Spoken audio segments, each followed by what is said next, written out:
Interstate 29 heading north, in between North Sioux City and Sioux City, and we have close to whiteout conditions.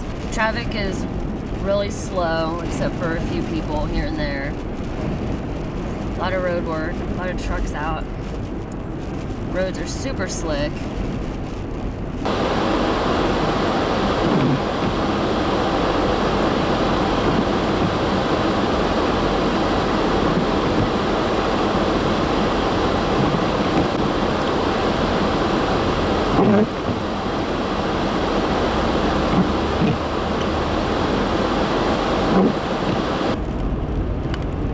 Sketchy, totally sketchy.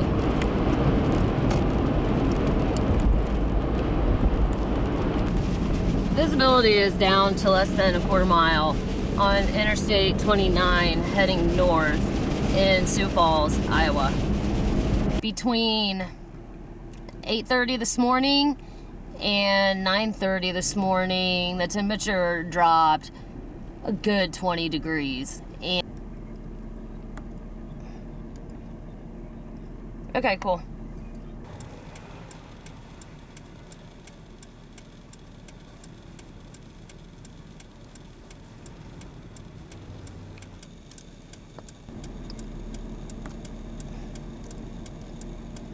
Okay, cool.